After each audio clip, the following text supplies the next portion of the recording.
Thanks, Jeff, and the Unity Band. You sound great, as always. Good morning. My name is Greg Denning, and I'll be assisting with the service this morning. Reverend Sharon is out of town today, and she asked me to fill in to keep things moving. And today we're lucky enough to have Fred Stella as our guest speaker. So I'll be introducing him in a short while, and we have Nikki back as our soloist, Nikki Fowler. So And I'd like to welcome also anybody here for the first time. If you are, I hope you got your popcorn to thank you for popping in. And also I'd like to a special welcome for anybody joining us online, as we do have services streaming as well as in person. And also we are a prayer ministry here at Unity, and so if you do have prayer concerns, we have a prayer box located over near the entrance door. You can put your prayer concern in there. Please, first names only. We'll pray over them here with our prayer team and then send them on to Silent Unity to be prayed over for an additional 30 days. And let's join together in our brand new mission statement that we put together. See, we are a spiritual community embracing positive transformation through prayer, education, and living the principles of unity and love. And that springs from our vision of a joyful and supportive world that's centered in love and provides opportunity for spiritual transformation. That's the world we see and the world that we are becoming. And so we believe that there's many paths to get there, but there's only one God, one power, one presence, one heart. And in that, or as Sharon likes to say, one light, many lamps. So let's join together in the ecumenical prayer we like to use. The enlightenment of the Buddha shines within us. The compassion of the Christ moves through us. The power of Jehovah strengthens and guards us. The presence of Allah surrounds and guides us. Wherever we are, the Tao is, and all is God. And now let's move forward and we'll sing Unity, which is a hymn from the old Wings of Song hymn book, if any of you remember that. Every prayer is answered, every prayer is heard, every thought and feeling, every spoken word, what your soul has longed for, what your heart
Because we are a prayer ministry, we try to be mindful of events, around the world, folks that may be struggling, may be celebrating. So let's take a moment of silence. There's so much going on right now. Where there's illness, let us see wholeness. Where there's conflict, let us see peace. Where there's lack, let us see plenty. And where there is division, let us see oneness. So let's just take a moment in silence to remember our neighbors around the planet.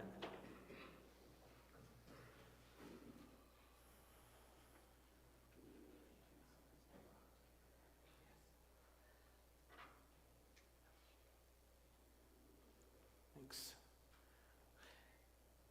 And we have youth care now on Sunday mornings. So do we have any children? Do we have any kids here today? I am not seeing any. So we will move forward. Whenever we do have kids, we take them, or we offer the opportunity of having them go back to our activity room during the service. And let us join in our openings. Actually, we have a question to ask, I think. Hold, let me see if I can find it. Hang on. There it is. Okay, so let's have a discussion question. If life were like the Super Bowl, what would you say you're currently in right now? Kickoff, halftime, or the just happy to be here phase?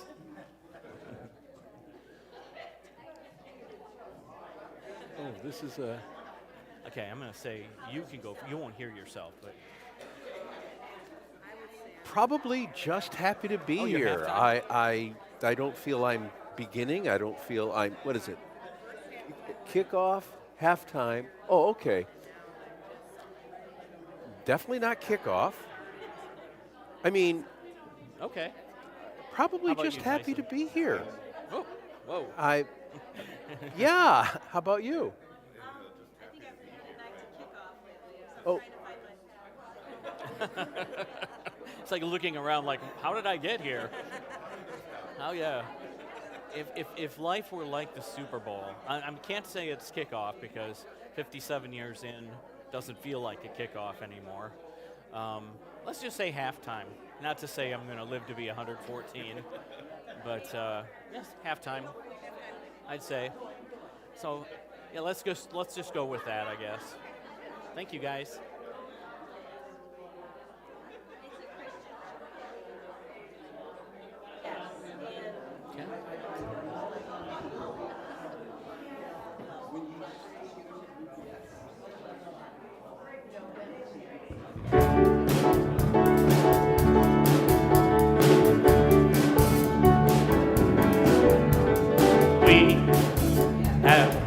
Together as a family, we have come together as we are. We have come with arms wide open. We have gathered here in love. Spirit is in this. Spirit is in this place. Spirit is in this. Spirit is in this place. Spirit is in this. Spirit is in this place. Raise a room with shouts of praise. Spirit's in this place. We sing in celebration. We sing with words of prayer.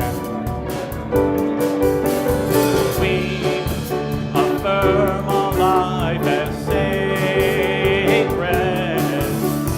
We declare that peace is here.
Good morning.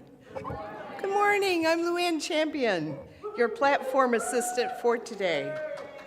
Our daily word is determination, inspired by Paul's letter to the Thessalonians.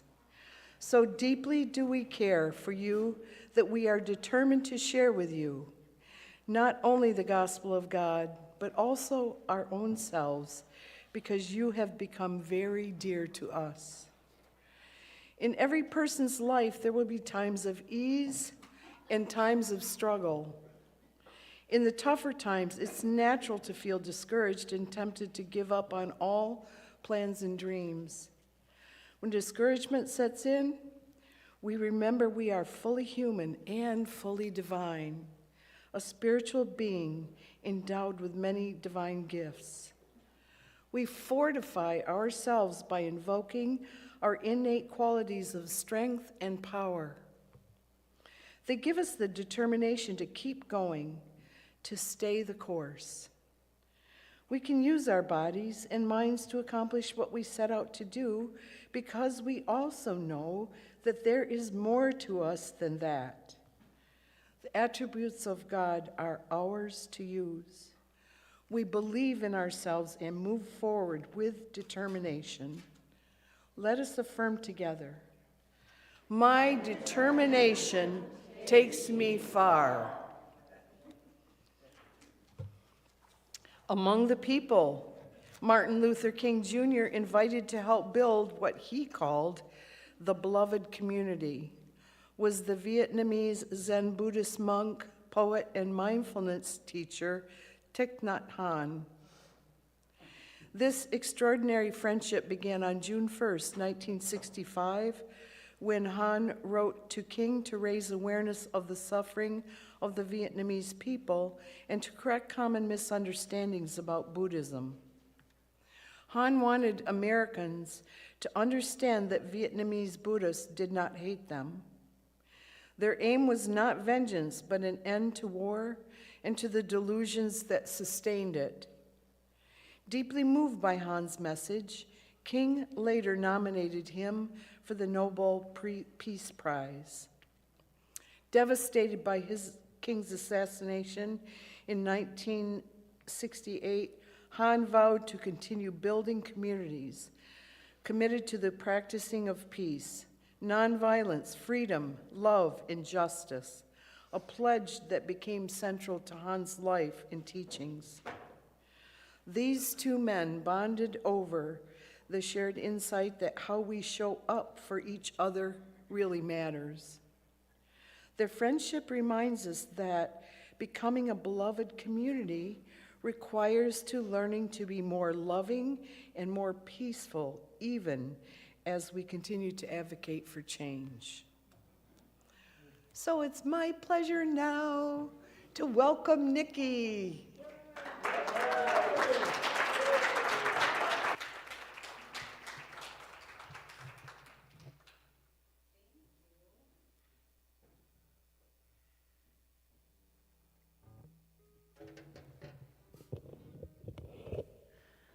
I just randomly chose this song because I really like it, and it's a song that encourages me, and it was kind of crazy what LuAnne was just talking about with determination and when you're discouraged and feeling down and just needing to take care of yourself, and I think this song speaks well to that.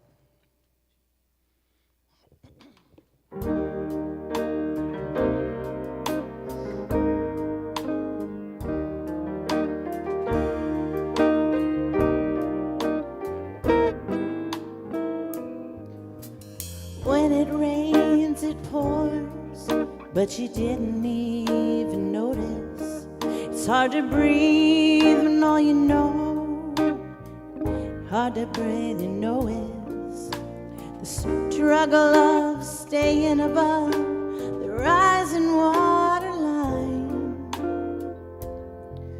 Well, the sky is finally open, the wind and rain stop blowing, but you're stuck out in the same old storm again. Hold tight to your umbrella, 'cause darling, I'm just trying to tell you,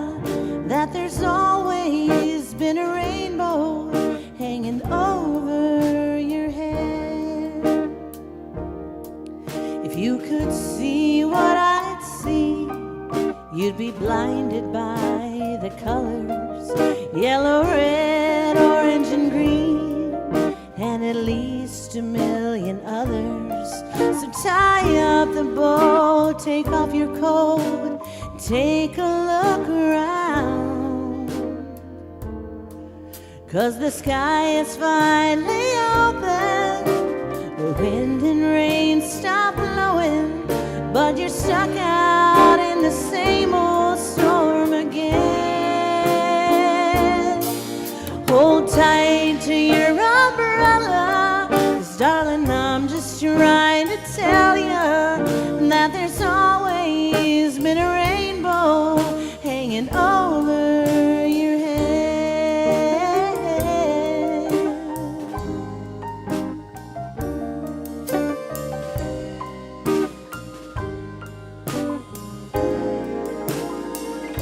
Hold tie up the boat, take off your coat, take a look around. Everything is alright now, 'cause the sky is finally open, the wind and rain stop blowing, you're stuck out in the same old storm again. Hold tight to your umbrella, 'cause darling, I'm just trying to tell you that there's always been a rainbow hanging over your head. Yeah, there's always been a rainbow hanging over your head. Ooh, it'll all be alright.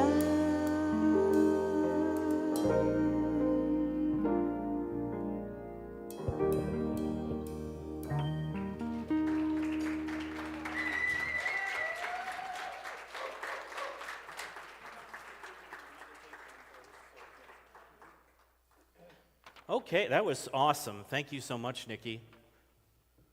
And now we have the privilege today of welcoming Fred Stella as our guest speaker. And he's known by a number of Unity folks. Let's put a slide up for him here. He's known by a number of Unity folks. He was ordained Pracharik for the West Michigan Hindu Temple. I hope I said that right, Pracharik. And he has lectured, facilitated workshops and retreats at schools, churches, and in the private sector, locally, nationally, and internationally. He's the president of the Interfaith Dialogue Association, and he hosts the organization's weekly radio show on NPR's Common Threads. And he's also been awarded the Champion of Diversity Award and so many other things. So let's welcome Fred up to speak to us today.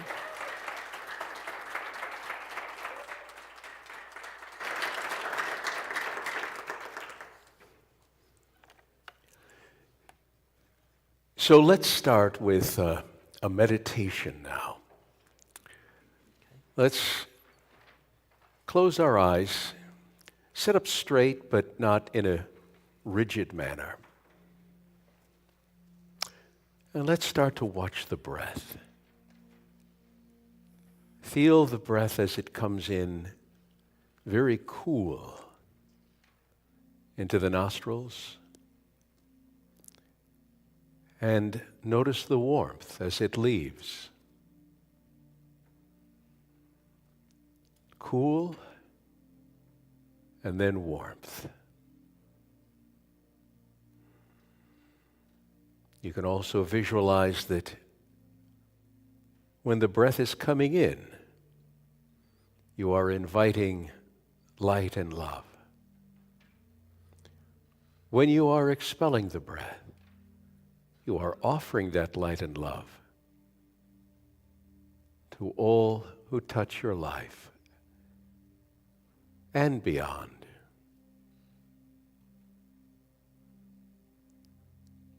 Do your very best to keep extraneous thoughts from interrupting this process.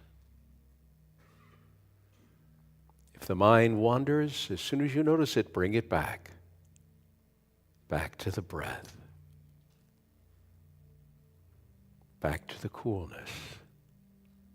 Back to the warmth.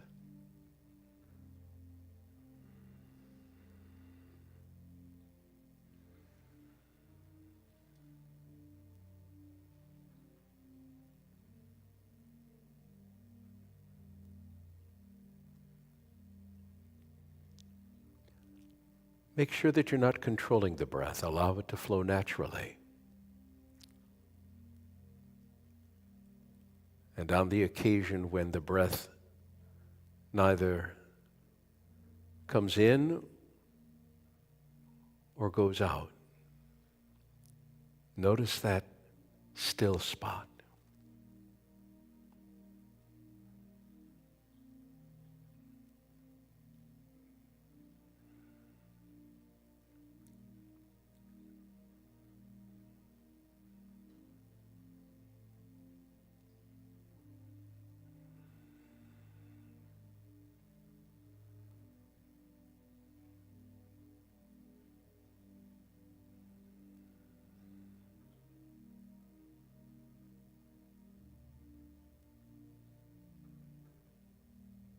Now let's take a few moments as we redirect our mind from the breath to the heart.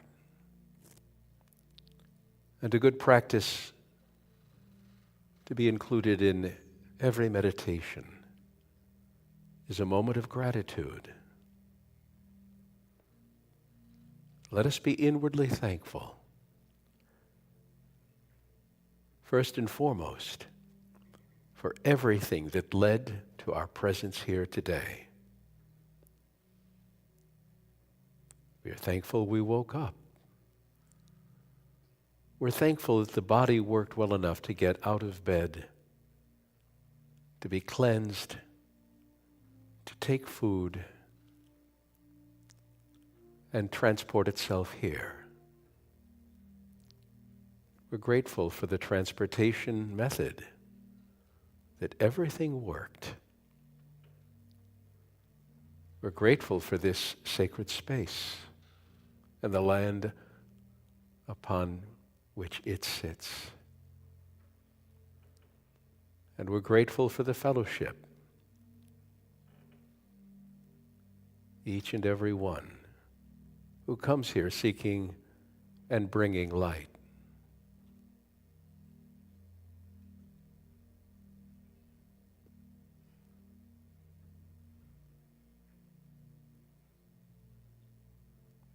And let us end this period with the chanting of the sacred syllable Om. I'm sure everyone here knows Om, but do you know what it actually means? It is that part of the divine that is immanent in the universe. It is that creative vibration that took nothingness and made it somethingness. And it permeates every particle of our being.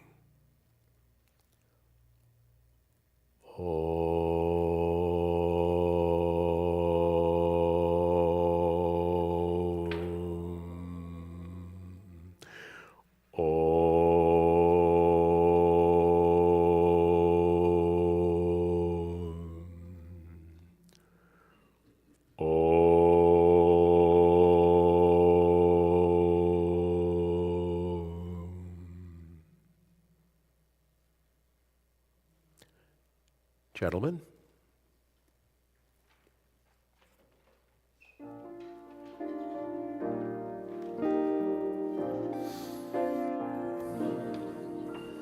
We sleep in dreams. Start right here. Let's start right here. Sorry, guys. There we go. We sleep in dreams both deep and bright, sailing through the velvet night, refreshing the soul to the spirit's delight. living in the heart of God. We are living, we are living, we are living in the heart of God. We are living, we are living, we are living in the heart of God. Nothing is ever lost, and we are not forgotten. We are living in the heart of God. Nothing is ever lost, and we are not forgotten. We are living in the heart of God. We are living, we are living, we are living in the heart of God. We are living, we are living, we are living in the heart of God.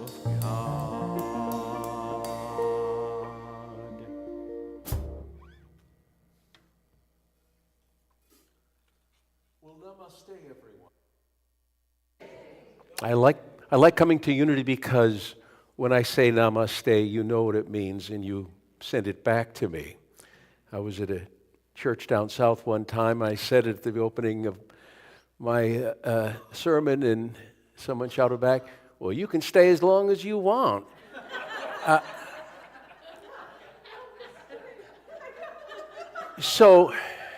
And I did.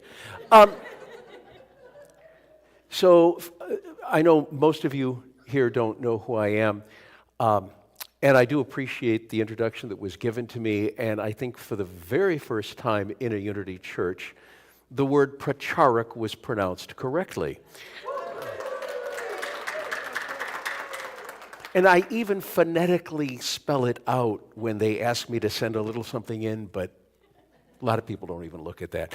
Anyway, yes, I am with the West Michigan Hindu Temple. The pracharak means, you've been there. Pracharak is translated as outreach minister. So my job really is to bring the temple into the community and the community into the temple. And so lecturing outside of the temple is something I do a great deal of. And I've been, for the last couple of decades, I've been a fairly regular stand-in for the Unity churches in West Michigan, which include, I don't know if you're aware of this, there were 2 Unity churches in the Grand Rapids area, one right in the city and then one in the suburb of Ada. And the last about 2-3 years ago, they merged, so now there is one Unity Church, and that is in the suburb of Cascade. So I did both of the Unity churches when they existed separately, and now the one that is the combination of the two. There's also a Unity Church in Saugatuck, Douglas, and I've been there many times. Also one in Muskegon. This is my first time here in this beautiful, beautiful place you have here. I am so amazed. And yes, I did look out the window. It's really, really remarkable. I did do a class here online, the class you have before service. I did one maybe a couple of years ago, but I'm so honored that I was invited to actually be here for a service. And an account that is interesting that happened to me, I was giving the service at the original Unity in Grand Rapids one time. I'd been there multiple times. And I was talking afterwards with the fellowship hour. I was talking to somebody who was on the board. And they said, "You know, a few years ago when you were here for your first time?" I said, "Yeah." He goes, somebody suggested that we invite you to speak. And when we brought it up to the board, there was one of the members said, "Do you think it's really appropriate that we have a Hindu speak at our church?" And that really took me back. I thought unity was, well, unity. But she said he was outvoted, and you've been, welcomed here ever since. We enjoy you coming on occasion, so thank you very much. And that was the only time that something untoward was said about my religious proclivities in unity. So it just so happened that not long after that, I started reading up on the background of the founding of unity. And every time I would read something, it would encourage me to dig deeper and deeper and deeper. I originally found out that there was a significant connection between unity and Hinduism in the book American Veda. For those of you who are not aware, Veda, Veda, that is the name of the cornerstone scriptures of Hinduism. And the book American Veda was about Hindu influence in America. And aside from Hinduism, they talked about the various religious sects that might have been influenced by Hinduism. Obviously, several more liberal and progressive Christian denominations, Unitarianism, and there was a chapter on unity. And so again, this encouraged me to learn more. So let me share some facts that I did find out. I think most of you know the Fillmores. Myrtle suffered from tuberculosis, and Charles broke his hip skating. He ended up with one leg shorter than the other. And they started searching, and they discovered Christian Science. Now, they never officially joined the Church of Christian Science, but one day Myrtle had a realization. She said, "I awakened to the truth that God is my Father, and that I inherit from him only that which is good." So even though there were similarities in what the Fillmores were thinking and what they were learning from Mary Baker Eddy and Christian Science, there was one major difference.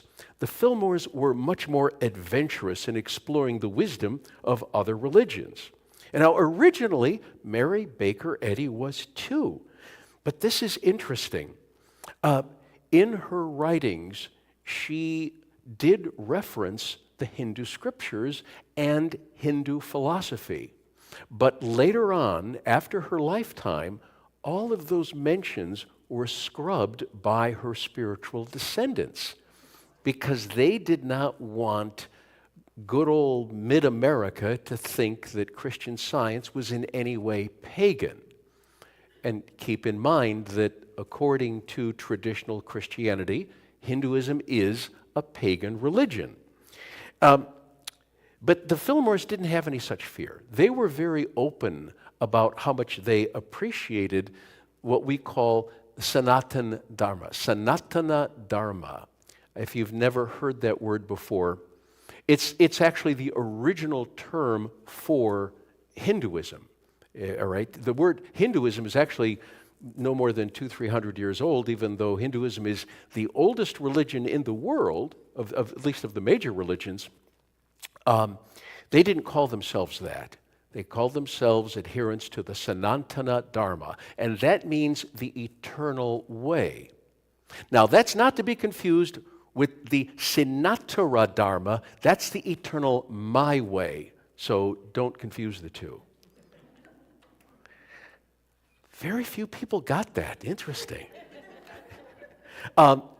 So, Charles was enthralled by the Transcendentalists. Y'all remember the Transcendentalists, right? Thoreau and Emerson, Whitman, Fuller, Alcott, and they were heavily influenced by Hinduism. As a matter of fact, I suspect that if they lived today, they would actually identify as Hindus. They wrote such beautiful things about the Hindu scriptures that they studied. And I would imagine that if they are reincarnated today, they are Hindus. So if you're studying the Transcendentalists, you are studying Hindu wisdom one generation removed. And historian Neil Vale writes that the Fillmores were influenced by Emerson more than any other person. There are more references to Emerson in the writings of the Fillmores than anyone else. So they started reading the Hindu scriptures themselves, such as the Upanishads, the Vedas, the Bhagavad Gita. And Phil Goldberg wrote in American Veda that he asked Neil Vale, this historian, this religious historian whose specialty is American religion. He asked him about Hindu influence in unity in the early days. And Neil Vale says, quote, "I would say that it was equal to that of Jesus." Think about that Hinduism to the Fillmores was as important in developing their philosophy, in developing their church, as the teachings of Jesus. In 1889, they started their religious work known as the Society of Silent Help. The name changed several times. I'm assuming some of you know that. And because they did want to borrow from the greatest wisdom of all traditions, they settled on unity, of course.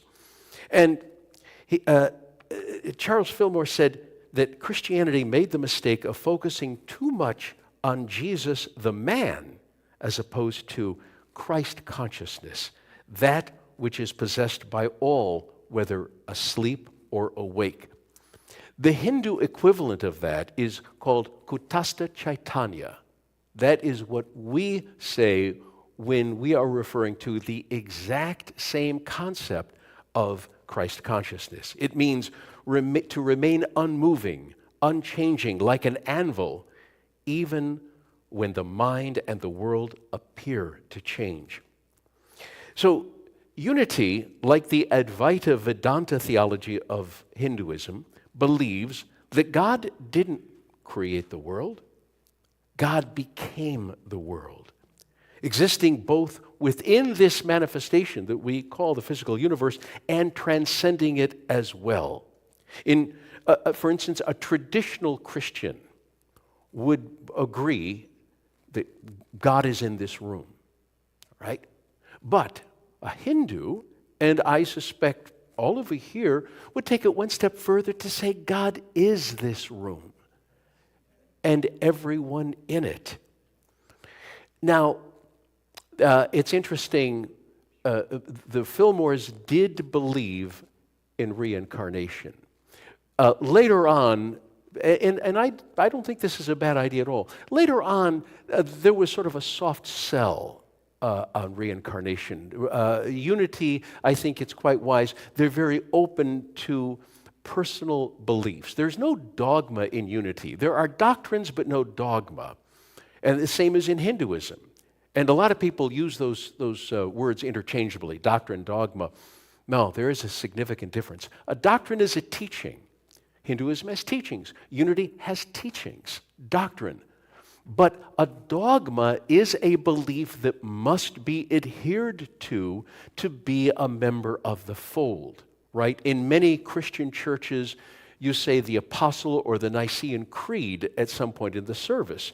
And those are the non-negotiables. You believe in God the Father, creator of heaven and earth, and his only Son, Jesus Christ, and the power of the Holy Spirit, suffering under Pontius Pilate, crucified, died, was buried, and rose on the third day, and will come again in glory to judge the living and the dead. All of those are the non-negotiables. That's dogma. There is no dogma. So the idea of what happens in the afterlife, the fact that each person can do their own investigation and come up with their own theory, as opposed to saying that, no, you have to believe this. You have to believe in reincarnation. And I would say that in this room, if we took a poll, I would guess some people believe in it and some people don't. If you don't, I know why you don't. Because you were a skeptic in your last life. So, and unity's definition of God is the infinite, immanent, omnipresent, divine principle of love, wisdom, and life, the spiritual essence of all beings, and the one power active in the universe. And no Hindu would disagree with that at all. I could take this statement, and I could frame it in any Hindu temple. And they'd go, "Oh, yeah, where'd you get that? The Bhagavad Gita?" And I said, "No, the Unity." "Oh, well, keep it up there." And, the Baptists call you Hindu light anyway, so you might as well run with it. In the second issue of Modern Thought, which was the original name for the Unity magazine, there was an essay by Charles on the Emerson poem Brahma. And it states that the East is the storehouse of spiritual life, of which we do not and cannot, in our present storehouse, in our present material thought environment, we have but a limited degree to comprehend. He said, the evolution of spirit has created and demanded a religion for a broader scope. So he is saying, essentially, that what was handed to him as creedal Christianity, Orthodox Christianity, cannot contain all that is to be contained. He extolled the East, as the nursery of spiritual philosophy, even speculating that the Bible is of spiritual origin. And Charles started meditating using certain Hindu yogic techniques. And he said that Hindu practices of meditation were more effective than those in the West. And in 1929, Charles encouraged what we call mantra meditation, or sacred sound meditation. It's the same thing. In the very early days, the last decade of the 19th century and the beginning of the 20th, explicit references to Hinduism and its spiritual descendants, such as transcendentalism, were abundant in Unity publications, and in the teens and 20s, things started to level off. And by the 1950s, it was very rare to find any reference to Hinduism. But see, here's the thing. It doesn't matter. I'm not here to say, hey, listen to what Charles and Myrtle did, and listen to what they believed. You guys should go full hog. You should have a statue of Ganesha up here. No. Truth is truth, and it doesn't matter how you dress it up.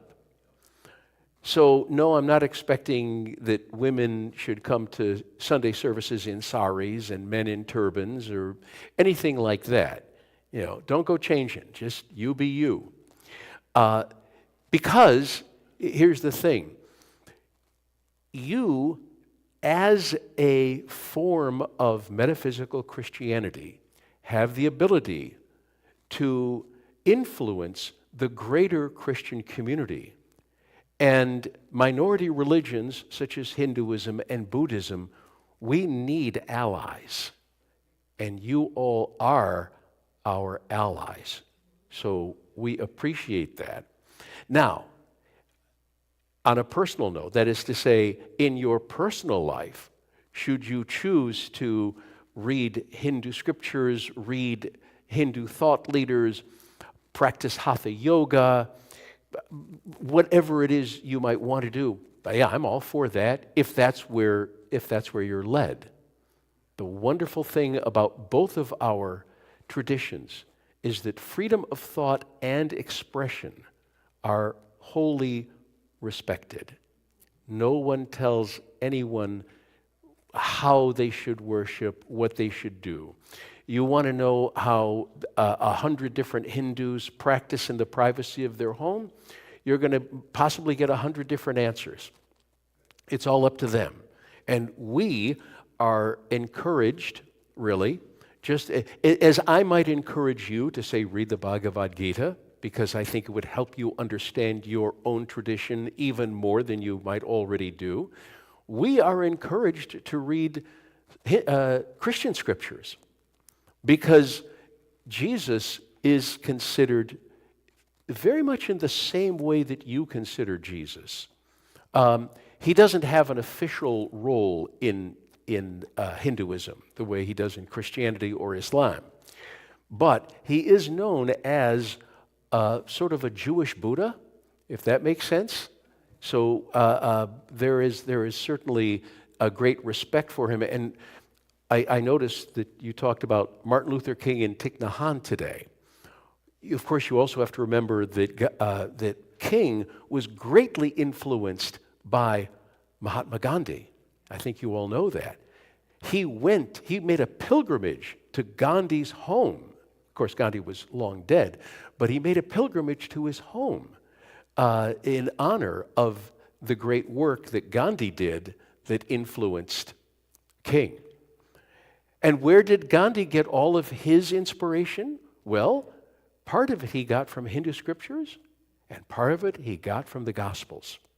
So you have this wonderful circle of Jesus inspiring Gandhi, a Hindu, Gandhi, a Hindu, inspiring Martin Luther King, a Christian.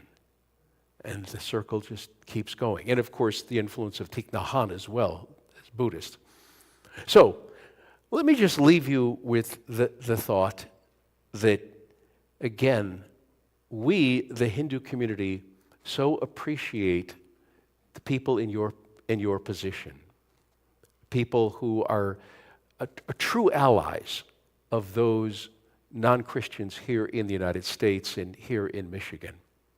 So let's just close our eyes for a moment, and I'm going to extol my gratitude. Heavenly Father, Divine Mother, friend, beloved God, we open our hearts to diversity. We open our hearts to the exchange of wisdom. We open our hearts to friendship and fellowship. And may thy love shine forever on the sanctuary of our devotion, and may we be able to awaken thy love in all hearts. Om, peace. Amen. Thank you. Yes, thank you so much, Fred. Very much appreciate your visit today and your message. Thank you. And now it's my pleasure to bring Nikki back up for another song. Whoa, what happened there? Sorry.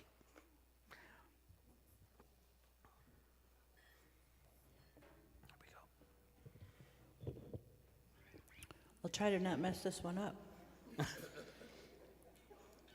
The first one, I was actually so excited to sing that song, and right as I started singing, I had a sneeze, and my eyes started watering, and then I lost the words, and then just went downhill. Anyway.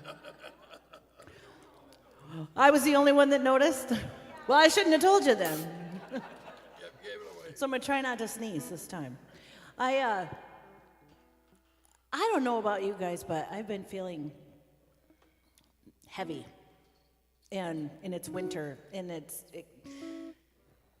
this song will make me feel a little lighter. Hope it makes you feel a little lighter.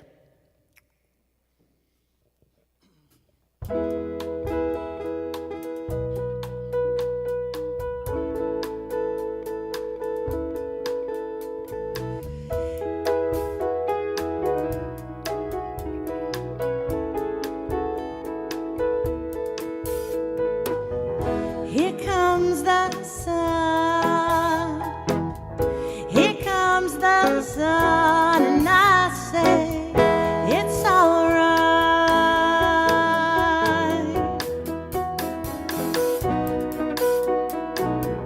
Little darling, it's been a long, cold, lonely winter.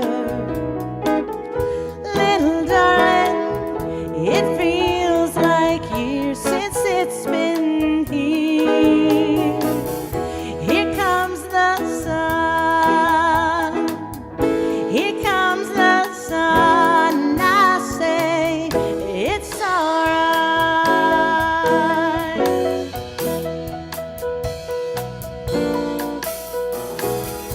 Little darling, the smiles returning to their faces. It seems like years since it's been here. Here comes the sun. Here comes the sun. And I say it's alright.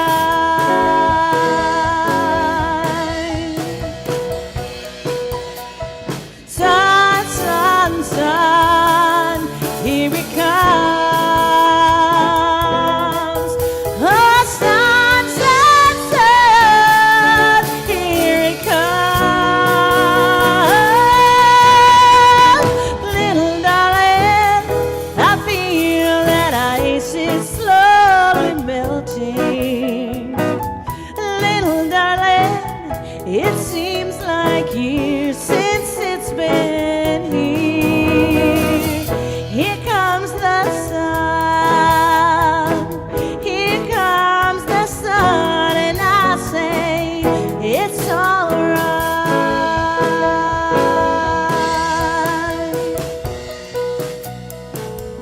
Here comes the sun.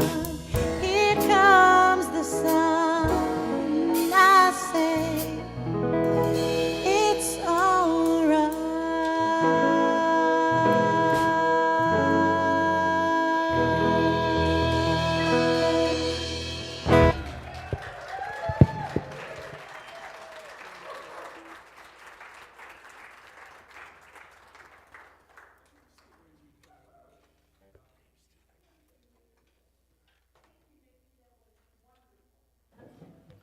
Now is the time we create a sacred circle of generosity by acknowledging and sharing of the blessing we have received.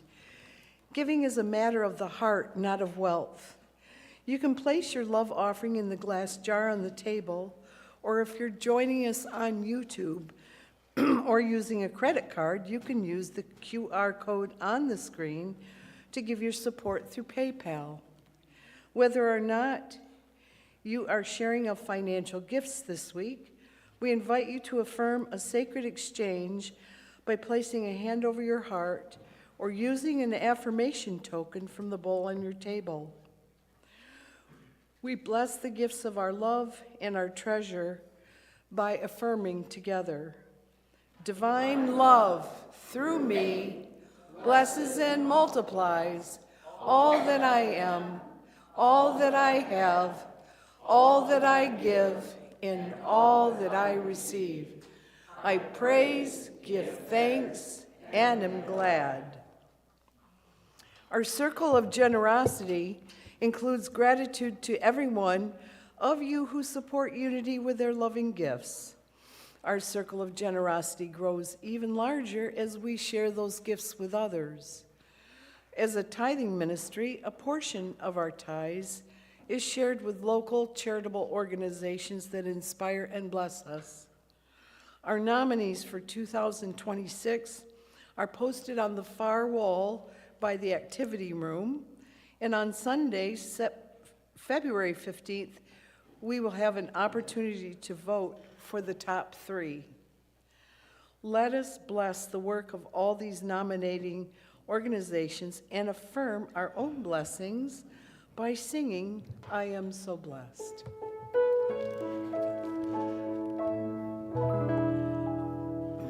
I am so blessed. I am so blessed. I am so grateful for all that I have. I am so blessed. I am so blessed. I am so grateful. I am so blessed. I am so blessed. I am so blessed. I am so grateful for all that I have. I am so blessed. I am so blessed. I am so grateful. I am so blessed.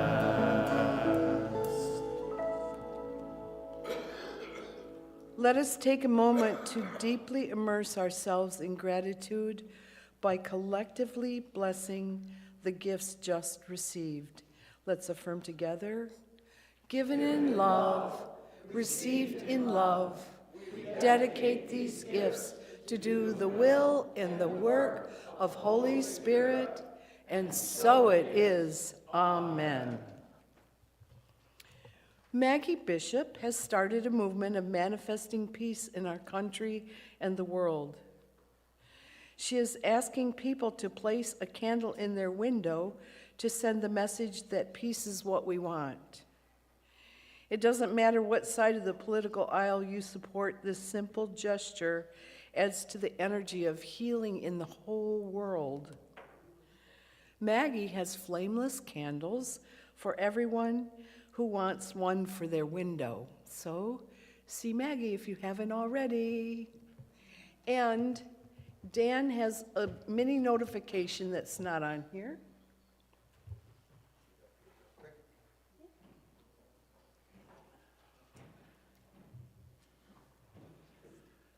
This service has been incredible.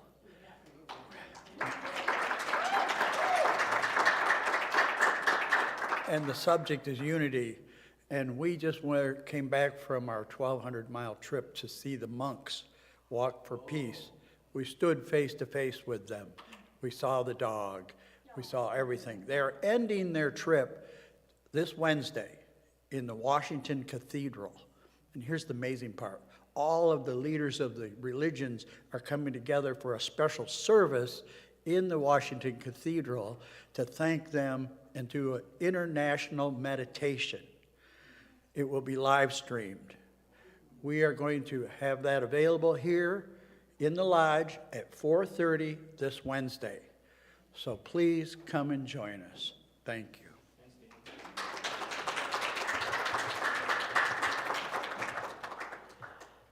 Yes, more and more people are joining in the denial of conflict and embracing peace. I just love seeing that on all the videos.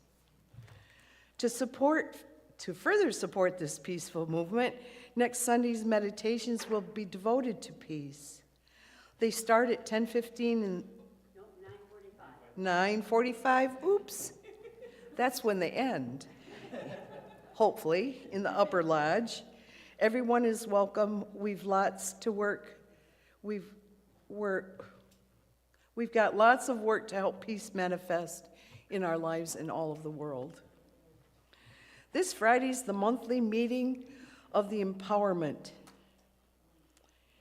They will be continuing their study of Ram Dass' book, There Is No Other, followed by a potluck lunch.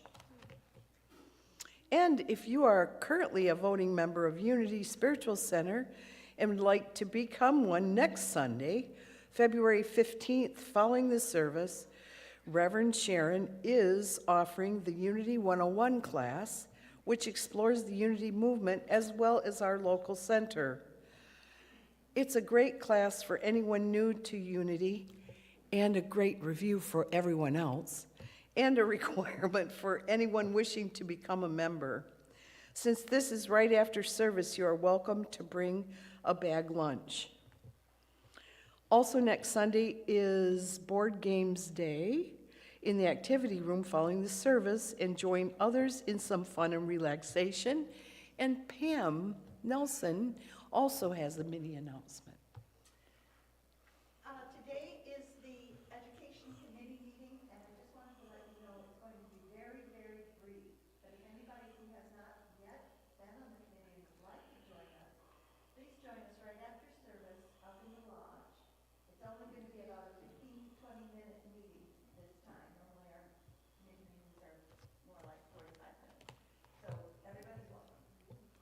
Yes, and just remember that the more that we contribute personally to the collective in learning the truths that we want to practice, that gift of service then comes back to us tenfold and beyond for everyone.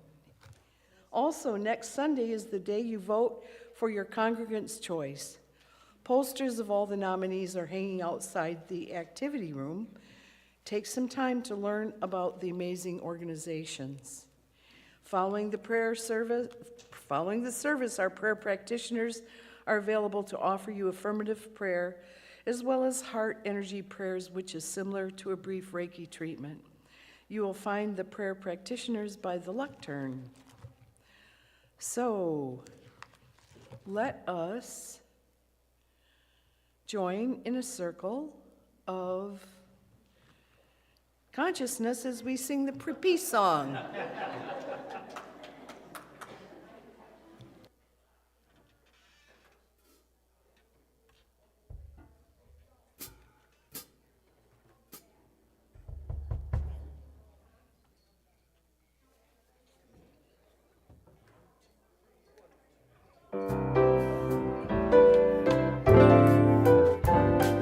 Let there be peace on earth, and let it begin with me. Let there be peace on earth, the peace that was meant to be, with God as creator, family all are we. Let us walk with each other in perfect harmony. Let peace begin with me. Let this be the moment now. With every step I take, let this be my solemn vow, to take each moment and live each moment in peace eternally. Let there be peace on earth, and let it begin with me. The light of God surrounds us. The love of God enfolds us. The power of God protects us. The presence of God is within us. Wherever we are, God is, and all is well.